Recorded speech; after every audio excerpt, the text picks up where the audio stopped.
Hey everybody, how's it going? Today we're going to take a look at version 14.1, which will be dropping in a few days, assuming I schedule it correctly. There's not much in terms of UI to go through, so I thought I'd do this ahead of time,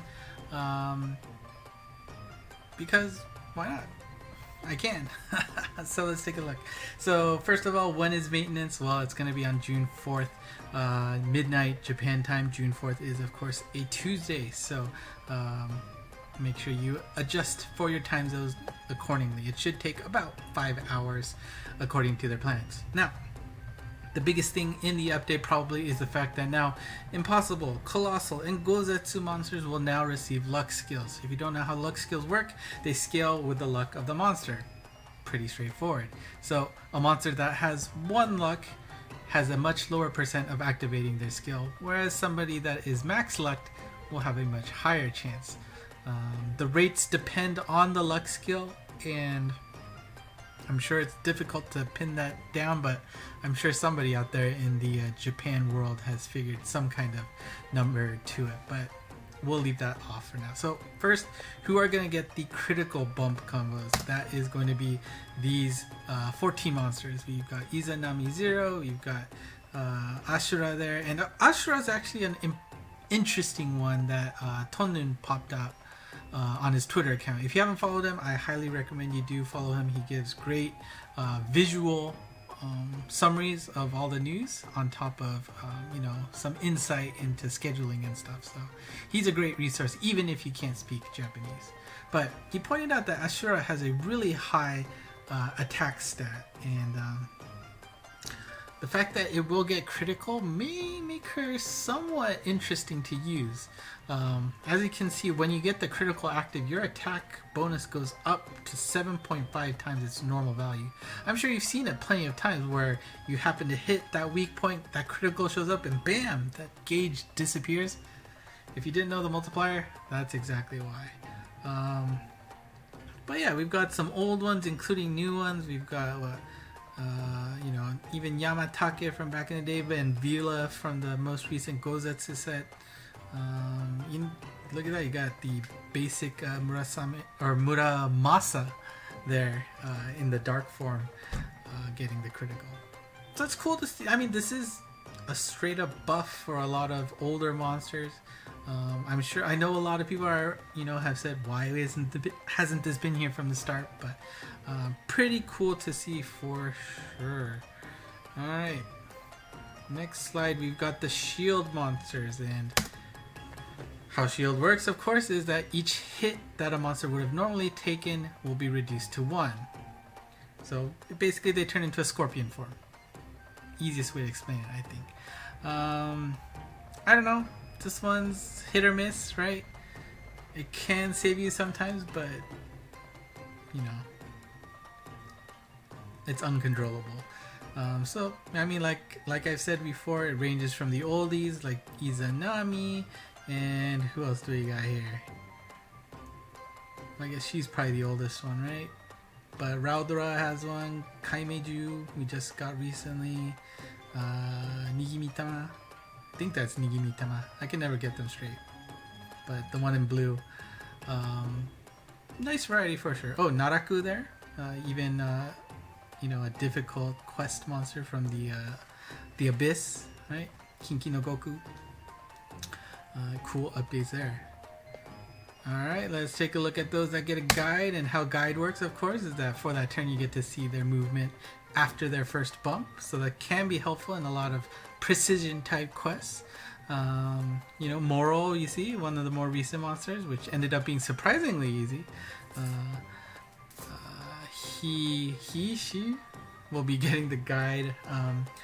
The interesting point here is at the end, the element versions of Muramasa and Murasame will be all getting guides. So that's not just the fire version, but the fire, water, wood, light, and dark for each will all be able to get guide that way. I didn't want to add all of the pictures because that would have been a pain in the butt, but hopefully you get that point there. Again, guide bump combos are very situational. When it happens and you need it, oh boy, is it a lifesaver. But the fact that, you know, these monsters are ones that have the highest potential to be max select, having the guide skill on them, it could come in more handy than not. Alright, last but not least, we have the bump critical list, and here you go. I mean, like somebody like Bishamonten with that dunk laser, or what would be interesting to see is if that plasma now starts to becoming that much more interesting if bump critical is active, because that is going to be active for the whole time, unlike other bomb combos which has their attack and goes away, right? Like, as long as you have that speed up and you're moving, that bump combo is doing a lot of damage for quite a while. So I think that might be interesting for Kushinada there. And she is still probably one of the, you know, most viable impossibles out there. You know, given her age, pretty darn good. I mean, of course, you know, we've seen a drop in terms of the hippare, you know, the pulling style bump combos like the plasma, or the you know, the Pandora follow-up hose attack. But we'll see. It will be interesting to see what people can do with this, if they can manage it. But yeah, as you can see, bump combo critical will increase the amount of damage that it normally does by about 3. Again, significant values, potentially. Alright, and that is it for these monsters that will be now getting extra luck skills. And like I said, this is a nice buff, flat out buff for old monsters. Pretty cool to see for sure. Alright, number 2, they have improved the categories of monsters that will be eligible for this auto fuse checkbox. As you can see, you know, if you have the same exact monster in the same, you know, Evo tree, it'll automatically select it for you. But there were a few monsters that, even though you tried to do this, it wouldn't work, and people were whining pretty heavily about it, with reason. But they have added 2 categories of monsters to the checkbox eligible list. One is monsters that do not have evolutions and do not come from a paid orb gacha. So examples from that would be Element of Babel or Aura Coin monsters, which is, you know, the biggest complaint that happened in the last event, where you had, you know, what character was it?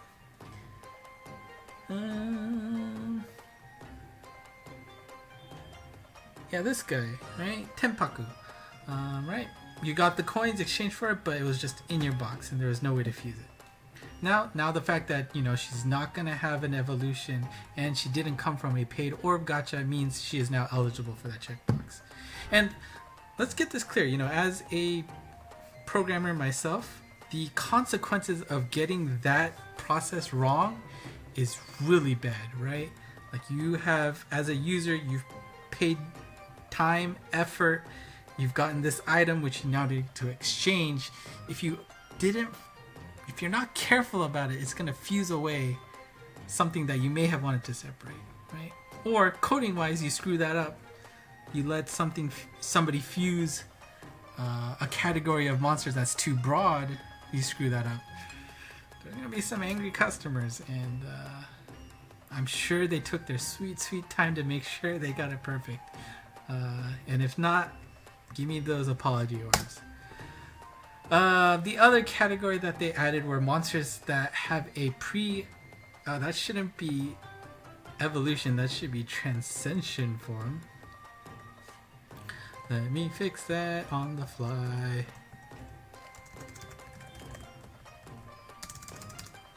There you go. And they don't come from an orb gacha, then they will also be fusible together. And the category of monsters that includes are Gozetsu drop monsters, so something like Shiringala or Vila or Raudra. Those monsters will now be able to be fused automatically, which is, you know, great. Alright, so that is the addition to the checkbox.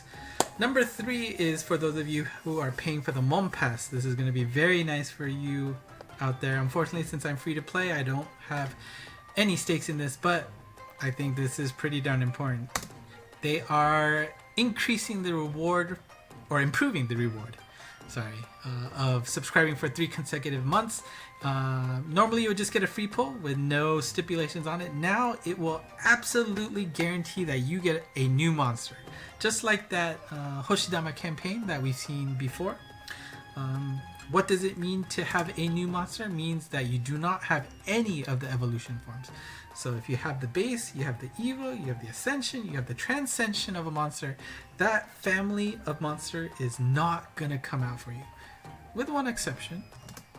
If you have the alternate costume of a monster, for example, Christmas Corsair, you can still get the original form, regular Corsair, right? Because they're not in the same family, they're completely separated out, right? So do keep that in mind. Don't be surprised if something like that happened. And as a special thank you from their side, if you have ever pulled one of these free pull Mon Pass rewards for subscribing for 3 months, even if you're not a current subscriber, if you have ever pulled one, you will be getting one of these free Mon Pass pulls as a present after maintenance ends. It's like, alright, we thank you for taking part of this before. We have improved it now. Here, have this reward for on us. So what would be great is if you have this pull coming after maintenance, you'll be able to get that pull as usual because you hit the 3 months, and since it's after maintenance, you'll be guaranteed a new monster in addition to the free one that you're getting as a reward, assuming you've done it before maintenance.